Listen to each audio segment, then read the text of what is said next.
Seorang siswi SMA ditemukan tak bernyawa usai dirinya hilang 3 minggu.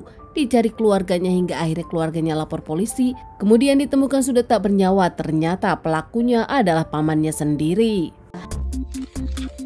Kejadian kisah nyata yang terjadi kali ini terjadi di Tebing Tinggi, Sumatera Utara. Tepatnya kejadian ini pun terjadi di tahun 2022. Ada satu rumah yang ditinggali Pak Junaidi dan Ibu Epa. Tinggal dengan 3 orang anaknya, 1 orang anak perempuan bernama Nani Mia Elvina. Nani sendiri adalah seorang siswi SMA, dirinya masih berusia 17 tahun. Dikenal sebagai gadis yang baik, ramah, pintar, tak punya banyak masalah, dirinya pun punya banyak teman. Nani disayangi keluarganya dan teman-teman di lingkungan, bahkan para tetangga pun menyayangi Nani. Namun belakangan setelah dirinya SMA, Nani sendiri kejauhan ke sekolahan hingga akhirnya Nani pun memutuskan tinggal di rumah kakeknya karena lebih dekat ke sekolah. Di rumah kakeknya Nani sendiri tinggal bersama om dan tantenya. Banyak anak sang kakek tinggal di sana juga. Di sana Nani pun tak hanya sekolah, namun di selang waktu luangnya Nani pun bekerja di usaha sang bibi. Nani pun kerap menjaga warnet punya sang bibi dan sang paman. Di usia belia Nani pun aktif bermain sosial media, dirinya pun cukup dikenal dan punya banyak followers. Namun nampaknya ada yang aneh di tanggal 31 Juli 2022. Saat itu sudah malam hari, Nani pun pamit izin ke sang paman, dirinya akan bertemu dengan seorang laki-laki. Namun nampaknya setelah ditunggu-tunggu hingga larut malam, tak ada tanda-tanda Nani akan pulang ke rumah. Sang kakek pun menelpon Nani, bahkan sang bibi pun mencari Nani ke teman-temannya, namun tak ada yang tahu di mana Nani berada. Menelpon handphone Nani namun handphone tak bisa dihubungi, hingga keesokan harinya keluarga tetap mencari. 2 hari Nani tak kembali, keluarga pun memutuskan melaporkan kejadian ini kepada pihak kepolisian. Keluarga merasa kehilangan Nani tak pernah seperti ini, tak seperti biasanya. Hingga 3 minggu kemudian, siang hari jam 11 malam, seorang warga yang melintas menemukan sesuatu yang aneh di tumpukan jerami. Karena penasaran, warga tersebut pun menghampiri. Kaget saat didekati, ternyata itu adalah sosok jasad wanita yang nampaknya sudah tak bernyawa. Warga tersebut pun panik hingga akhirnya melaporkan kepada warga lain dan tak lama lapor polisi. Pihak kepolisian pun datang ke sana. Di antara para warga yang melihat, ada juga keluarga Nani yang penasaran akan jasad tersebut. Hingga akhirnya keluarga Nani pun langsung melaporkan kejadian ini kepada orang tua Nani untuk datang ke TKP. Ayah Nani datang duluan, namun tetap ayah Nani tak mengenali Nani, mengingat jasad tersebut nampak sudah membusuk. Namun berbeda dengan ibu Nani, saat ibu Nani datang, dirinya pun langsung tahu kalau itu adalah Nani.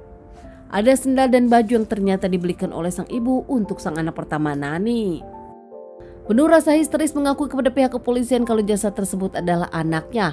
Pihak kepolisian pun menyelidiki kasus ini. Membawa jasad Nani ke rumah sakit untuk dilakukan otopsi dan identifikasi korban serta tes DNA kepada keluarga Nani.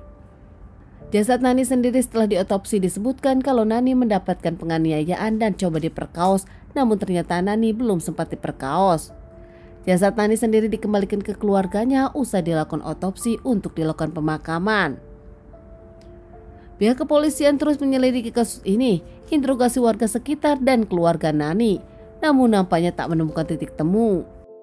Hingga ada beberapa lelaki yang disebutkan berpacaran dengan Nani, bahkan berkomentar di sosial media pribadi Nani, namun tak terbukti.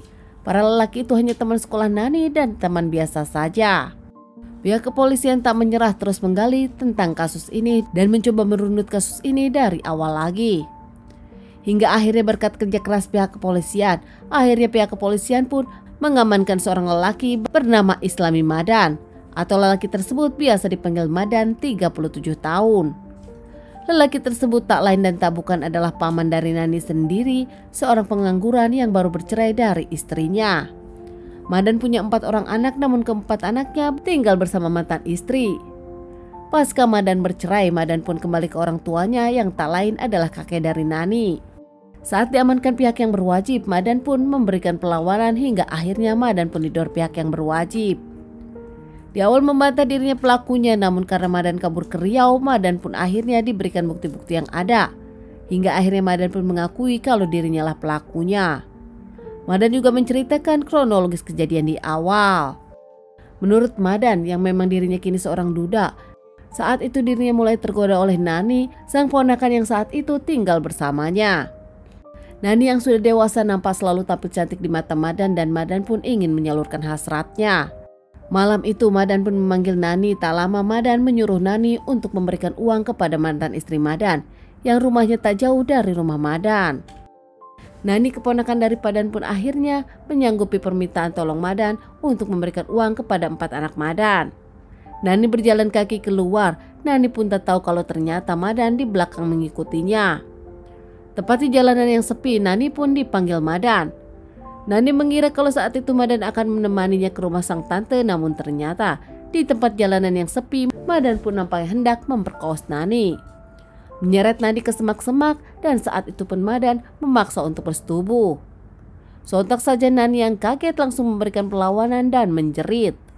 Jeritan histeris Nani pun membuat Madan panik. Tak lama Madan pun membenturkan kepala Nani beberapa kali dan membekap Nani. Hingga akhirnya Nani yang mengeluarkan banyak cairan merah berpulang saat itu juga. Tahu kalau sang ponakan sudah tak bernyawa, Madan pun menutupinya dengan semak-semak dan tak jadi memperkaos. Madan lebih memutuskan pulang ke rumah dan berakting seperti tak terjadi apa-apa.